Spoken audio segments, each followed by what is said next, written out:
हम सुनते आए हैं कि बहुत समय पहले हल्दी घाटी का युद्ध हुआ था, जिसमें अकबर ने महाराणा प्रताप को हरा दिया था। लेकिन हाल के कुछ बरसों से नए इतिहास का दावा किया जा रहा है। इसके मुताबिक हल्दी घाटी के युद्ध में असल में महाराणा प्रताप ने अकबर को हराया था। राजस्थान के कुछ राजपूत संगठनों ने वहां के मुख्यमंत्री अशोक गहलोत को पत्र भी लिखा है। इसमें मांग की है कि भारतीय पुरातत्व विभाग के अधीन आने वाली राजस्थान की साइट रक्त तलाई से वो तख्तियां हटवाई जाएं, जिनमें लिखा है कि हल्दी घाटी में अकबर ने महाराणा प्रताप को हराया था। दरअसल रक्त तलाई हल्दी घाटी से 4 किलोमीटर दूर स्थित जगह है। ऐतिहासिक जगह है। यहां लगे बोर्ड पर लिखा है कि हल्दी घाटी के युद्ध में महाराणा प्रताप की सेना पीछे हटी थी।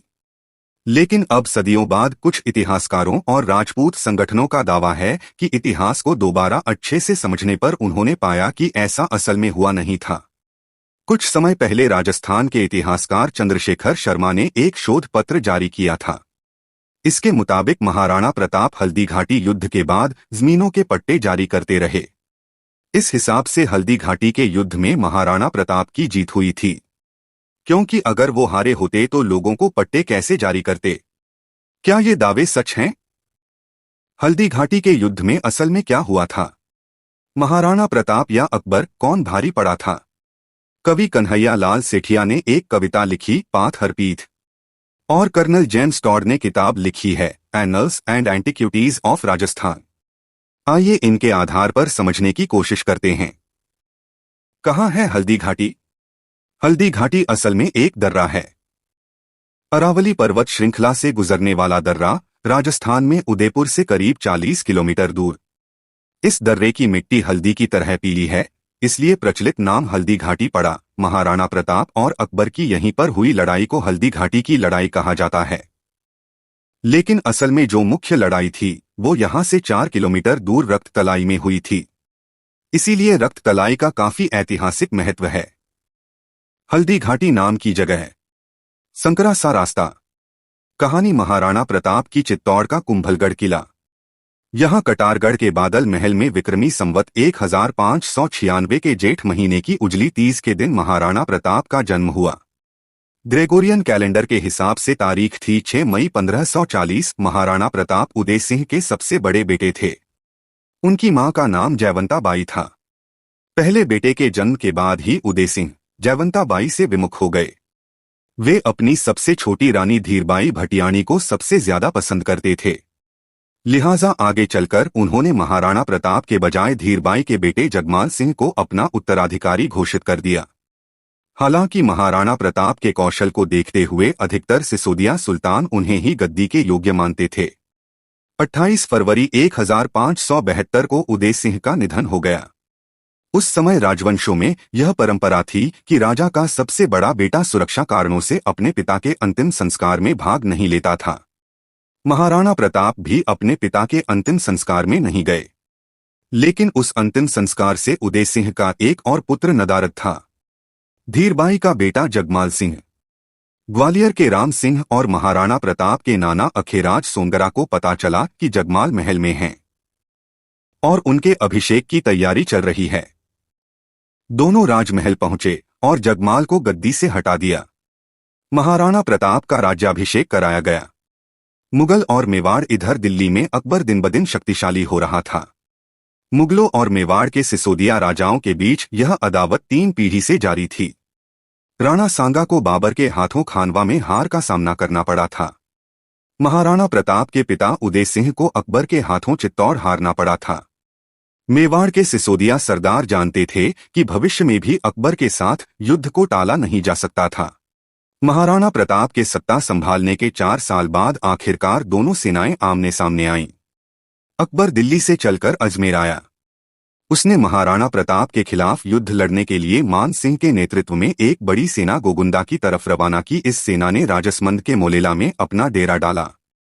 दूसरी तरफ महाराणा प्रताप के नेतृत्व में मेवाड़ की सेना लोशिन में डेरा डाले हुए थी। संख्या बल के हिसाब से महाराणा की स्थिति कमजोर थी। कहा जाता है कि दोनों सेनाओं में 1 और 4 का अनुपात था। माने मेवाड़ के 1 सैनिक पर मुगलों के 4 सैनिक। मुगल सेना की योजना थी गोगुंदा के किले पर कब्जे की। महाराणा प्रताप अपनी युद्ध परिषद में मुगलों के खिलाफ रणनीति बना रहे थे। मोलेला और लोशिन के बीच एक घाटी पड़ती थी जिसे आज हल्दी घाटी कहा जाता है। युद्ध की शुरुआती योजना के अनुसार संख्याबल की कमी से निपटने के लिए यह तय किया गया कि मेवाड़ के सैनिक हल्दी घाटी के दर्रे में युद्ध लड़ेंगे ताकि संख्या बल के असंतुलन से निपटा जा सके। ये दर्रा इतना संकरा था कि एक साथ 2 गाड़ी तक नहीं निकल सकती थीं। यह राम सिंह तंवर की सुझाई हुई युक्ति थी। युद्ध का हाल महाराणा प्रताप की तरफ से उनके हराबल दस्ते का नेतृत्व कर रहे थे अफगान मूल के हाकिम खासूर। वहीं शाही सेना के हराबल दस्ते की कमान थी सैयद हाशिम के पास। मेवाड़ की सेना की बाईं बाजू की कमान झाला बीदा के पास थी। दाईं बाजू की कमान ग्वालियर के राम सिंह तंवर के पास थी। बीच में राणा खुद थे और अपने घोड़े चेतक पर बैठकर युद्ध का संचालन कर रहे थे। जिस समय मेवाड़ की सेना का खमनौर में शाही सेना से आमना सामना हुआ, मेवाड़ की सेना पहाड़ी पर थी। युद्ध शास्त्र का स्थापित नियम कहता है कि अगर आप दुश्मन से ऊंचाई पर हो तो आपकी ताकत 10 गुना बढ़ जाती है। शुरुआती दौर में यह एडवांटेज मेवाड़ की सेना के पास था। मेवाड़ की सेना का हमला इतना जबरदस्त था कि शाही सेना के पैर उखड़ गए। महाराणा प्रताप ने इस मौके का फायदा उठाने की सोची।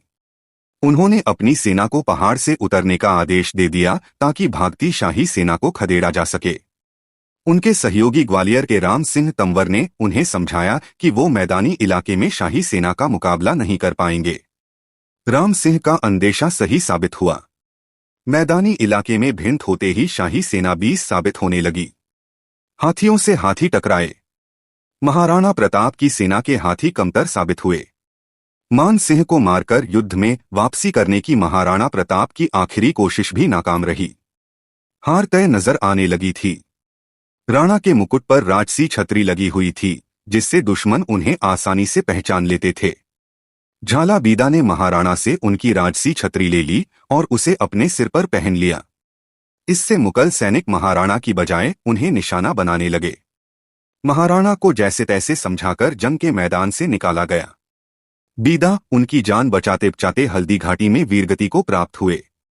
राणा को मैदान छोड़कर जाना पड़ा। उनकी आधी सेना इस जंग में मारी गई। सबसे बड़ी बात, वो चित्तौड़ को स्वतंत्र नहीं करवा पाए। मेवाड़ का बचा हुआ इलाका भी उनके हाथ से फिसल गया। लेकिन यह कहानी का अंत नहीं था। महाराणा प्रताप यहां से अरावली की पहाड़ियों में चले गए। इसी के बाद वो प्रसंग आते हैं जिनमें कहा गया है कि महाराणा ने जंगल में घास की रोटियां खाईं। हल्दी घाटी हल्दी घाटी के युद्ध पर चित्रकार चोखा की 1810 में बनाई पेंटिंग। हल्दी घाटी का परिणाम, हल्दी घाटी में जीत के बाद मुगल सेना ने गोगुंदा के किले पर कब्जा कर लिया। अब तक यह किला महाराणा प्रताप का बेस हुआ करता था, लेकिन उन्हें इस पर कब्जा बनाए रखने में काफी मशक्कत करनी पड़ी।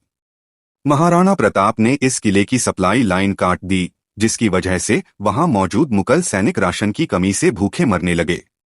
यहां तक कि अपना पेट भरने के लिए उन्हें अपने घोड़े मारने पड़े। युद्ध से लौट रही मुगल सेना की टुकड़ियों को असुरक्षित पाते ही भी उन पर तीर और गोफन से हमला कर देते। महाराणा प्रताप दी इनविंसिबल वॉरियर की लेखिका रीमा आहूजा बीबीसी को दिए इंटरव्यू में अपने शोध के आधार पर बताती हैं, ऐसा लगता था कि महाराणा 100 जगह एक साथ थे, क्योंकि वो गुप्त रास्तों से निकलकर जंगलों में घुस जाते थे। यह मुगल सेना के खिलाफ छापामार युद्ध की शुरुआत थी। भीलों की सहायता से महाराणा ने मुगल सैनिकों के मन में खौफ पैदा कर दिया था। इतिहासकार गोपीनाथ शर्मा लिखते हैं कि राणा के छापामार युद्ध की वजह से मुगल सैनिक मेवाड़ में कैद होकर रह गए थे। जैसे ही अकबर का ध्यान राजपूताना से हटा, राणा ने अपने खोए हुए इलाकों पर फिर से कब्जा करना शुरू कर दिया।